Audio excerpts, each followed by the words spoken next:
আসসালামু আলাইকুম।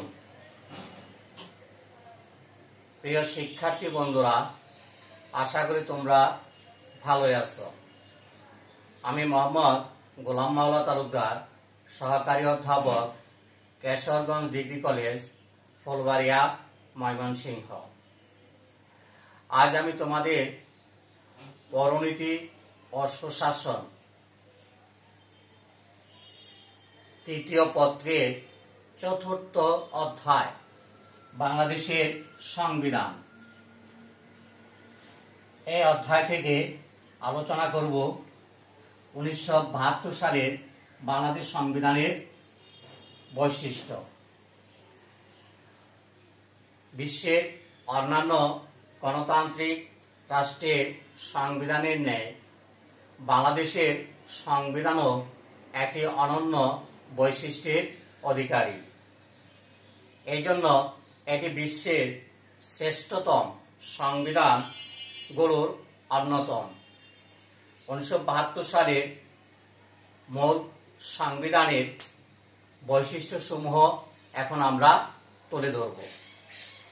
1 নাম্বার, লিখিত দলিল। বিশ্বের অন্যান্য স্বাধীন দেশের সংবিধানের ন্যায় বাংলাদেশের সংবিধানও লিখিত এবং সুস্পষ্ট। এতে একটি প্রস্তাবনা, 11টি ভাগ, 4টি তফসিল, 153টি অনুচ্ছেদ রয়েছে। সংবিধানে শাসন ব্যবস্থা, প্রকৃতি, রাষ্ট্রভাষা, জাতীয় সঙ্গীত, জাতীয় প্রতীক ইত্যাদির সুস্পষ্ট উল্লেখ আছে। 2 নাম্বার, প্রস্তাবনা। বাংলাদেশের মূল সংবিধানে একটি সুন্দর ও আকর্ষণীয় প্রস্তাবনা সংযোজিত হয়েছে। প্রস্তাবনায় সাধারণত সংবিধানের মূলনীতি এবং সাধারণ লক্ষ্যের উল্লেখ আছে। এতে রাষ্ট্রীয় ক্ষমতার আকার, সংবিধানের উৎস, এর আইনগত নৈতিক ভিত্তি উল্লেখ রয়েছে। 3 নাম্বার, দুষ্পরিবর্তনীয়। বাংলাদেশের সংবিধানের একটি উল্লেখযোগ্য বৈশিষ্ট্য হল এটা দুষ্পরিবর্তনীয় প্রকৃতির। সংবিধানের কোনো ধারা বা অংশ পরিবর্তন করতে বিশেষ পদ্ধতি অনুসরণ করতে হয়। সংবিধানের 10ম ভাগে তা উল্লেখ রয়েছে। 4 নাম্বার, রাষ্ট্র পরিচালনার মূলনীতি। বিশ্বের অন্যান্য দেশের সংবিধানের ন্যায় বাংলাদেশের সংবিধানেও রাষ্ট্র পরিচালনার মূলনীতির উল্লেখ হয়েছে।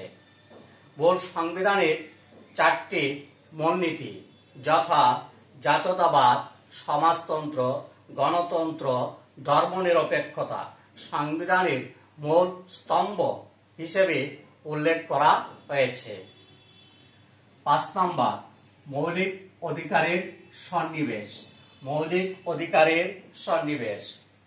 সংবিধানের 3য় ভাগে বাংলাদেশের নাগরিকদের মৌলিক অধিকারের সন্নিবেশ করা হয়েছে। বাক স্বাধীনতা, সম্পত্তি ক্রয়ের স্বাধীনতা, সাম্যের স্বাধীনতা, ন্যায় বিচার লাভের অধিকার, সরকারি চাকরি লাভের অধিকার, ধর্মীয় অধিকার প্রভৃতি মৌলিক অধিকার হিসেবে ঘোষিত হয়। 6 নাম্বার, সংবিধানের প্রাধান্য। সংবিধানকে একটি সর্বোচ্চ চূড়ান্ত আইন বলে অভিহিত করা হয়। কোন আইন সংবিধানের সাথে সাংঘর্ষিক ও অসামঞ্জস্যপূর্ণ হলে কেবল অসামঞ্জস্যপূর্ণ অংশটুকুই বাতিল বলে গণ্য হবে। গণতান্ত্রিক শাসন ব্যবস্থা। 7 গণতান্ত্রিক শাসন ব্যবস্থা। বাংলাদেশের সংবিধানে গণতান্ত্রিক শাসন ব্যবস্থার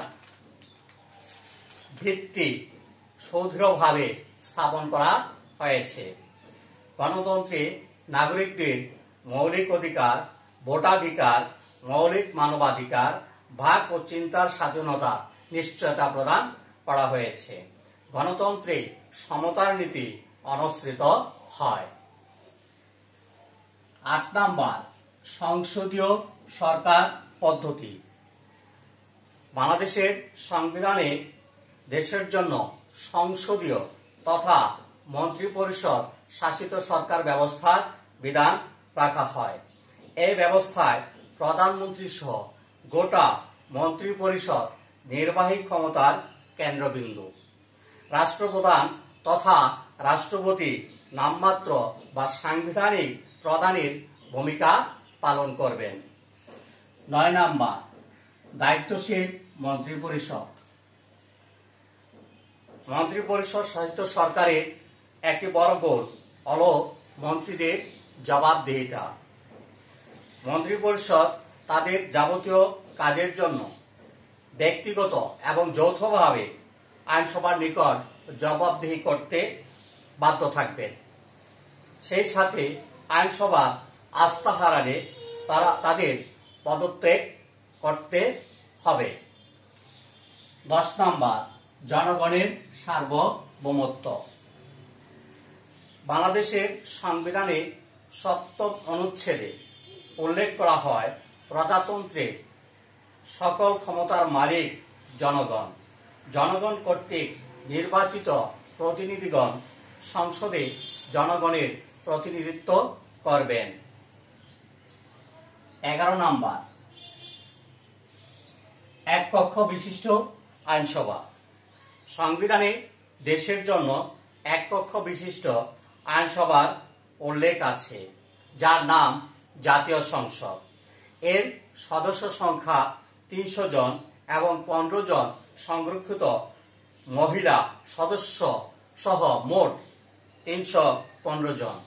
সংবিধানের 15 সংশোধনীর মাধ্যমে সংরক্ষিত মহিলা আসন 50টি করা হয়েছে। সংসদের মেয়াদ 5 বছর। 12, এককেন্দ্রিক সরকার। বাংলাদেশে একটি এককেন্দ্রিক প্রজাতন্ত্র। এর কোনো প্রদেশ বা প্রাদেশিক সরকার নেই। রাষ্ট্রের সকল ক্ষমতা একটিমাত্র কেন্দ্রীয় সরকারের হাতে ন্যস্ত থাকবে। দেশের সকল অংশের উপর কেন্দ্রীয় সরকারের একক নিয়ন্ত্রণ থাকবে। 13 নম্বর, বিচার বিভাগের স্বাধীনতা। বাংলাদেশে 1972 সালের সংবিধানে দেশের জন্য গণতান্ত্রিক শাসন ব্যবস্থার প্রবর্তনপূর্বক একে সুদৃঢ়করণের লক্ষ্যে স্বাধীন নিরপেক্ষ বিচার ব্যবস্থা রেখেছে। একটি স্বাধীন বিচার বিভাগ গণতন্ত্রের রক্ষা কবচ বা অতন্ত্র প্রহরী হিসাবে কাজ করে। 14 নম্বর, বহুদলীয় ব্যবস্থা।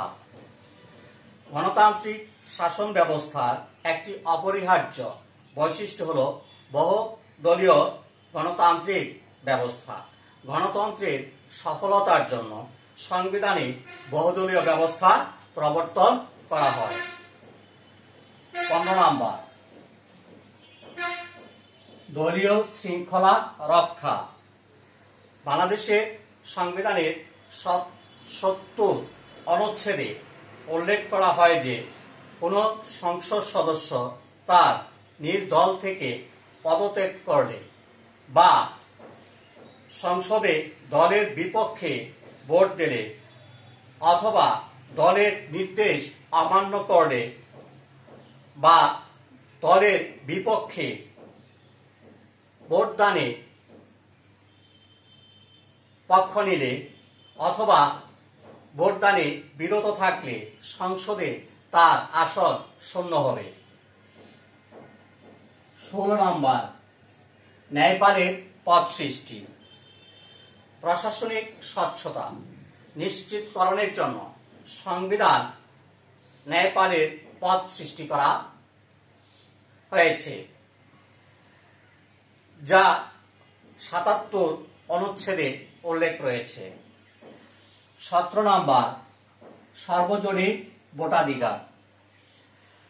সংবিধান সার্বজনীন প্রাপ্তবয়স্কদের ভোটাধিকারের ব্যবস্থা রেখেছে। সকল প্রাপ্তবয়স্ক তথা 18 বছরের নাগরিক সকল নির্বাচনে ভোট প্রদান করতে পারবেন এবং শর্ত সাপেক্ষে নির্বাচনে প্রতিদ্বন্দ্বিতা করে নির্বাচিত হতে পারবেন। 18 নম্বর প্রশাসনিক ট্রাইব্যুনাল। বাংলাদেশ সংবিধানের 117 অনুচ্ছেদে সাধারণ বিচার ব্যবস্থা ছাড়াও প্রশাসনিক ট্রাইব্যুনাল গঠনের ব্যবস্থা রাখা হয়েছে। প্রিয় শিক্ষার্থী বন্ধুরা, এই হলো বাংলাদেশ 1972 সালের বাংলাদেশ সংবিধানের বৈশিষ্ট্য। পরিশেষে বলা যায় যে এই সংবিধানে বাংলাদেশকে একটি স্বাধীন সার্বভৌম প্রজাতান্ত্রিক রাষ্ট্র হিসাবে ঘোষণা করা হয়েছে, যা গণপ্রজাতন্ত্রী বাংলাদেশ নামে পরিচিত। প্রিয় শিক্ষার্থী বন্ধুরা, এখন তোমরা বাড়ির কাজ লিখে নিবে। আমি বলে দিচ্ছি তোমরা লিখে নাও। উদ্দীপকটি পড়ে প্রশ্নগুলোর উত্তর দাও। রক্তাক্ত সংগ্রামের পর রাষ্ট্র স্বাধীনতা লাভ করে। স্বাধীনতা লাভের 1 বছরের মধ্যেই তারা পৃথিবীর একটি অন্যতম সেরা সংবিধান প্রণয়ন করতে সক্ষম হয়, যা গোটা বিশ্বে প্রশংসিত হয়। প্রিয় শিক্ষার্থী বন্ধুরা, আবার তোমরা একটু খাতায় দেখে নাও। রক্তাক্ত সংগ্রামের পর রাষ্ট্র স্বাধীনতা লাভ করে। স্বাধীনতা লাভের 1 বছরের মধ্যে তারা পৃথিবীর একটি অন্যতম সেরা সংবিধান প্রণয়ন করতে সক্ষম হয়, যা গোটা বিশ্বে প্রশংসিত হয়। ক নম্বর প্রশ্ন, সংবিধান কে? খ নম্বর প্রশ্ন, গণপরিষদ বলতে কে বোঝায়? গ নম্বর প্রশ্ন, উদ্দীপকে বর্ণিত সংবিধানের সাথে তোমার পঠিত কোন দেশের সংবিধানের সাদৃশ্য আছে কি ব্যাখ্যা করো। গ নম্বর, উদ্দীপকে বর্ণিত সংবিধান অনুযায়ী প্রজাতন্ত্রের সকল ক্ষমতার মালিক জনগণ। বিশ্লেষণ করো। আবার প্রশ্নগুলো মিল করে নাও। ক নম্বর, সংবিধান কি? খ নম্বর, গণপরিষদ বলতে কি বোঝায়? ঘ নম্বর, উদ্দীপকে বর্ণিত সংবিধানের সাথে তোমার পঠিত কোন দেশের সংবিধানের সাদৃশ্য আছে কি ব্যাখ্যা করো।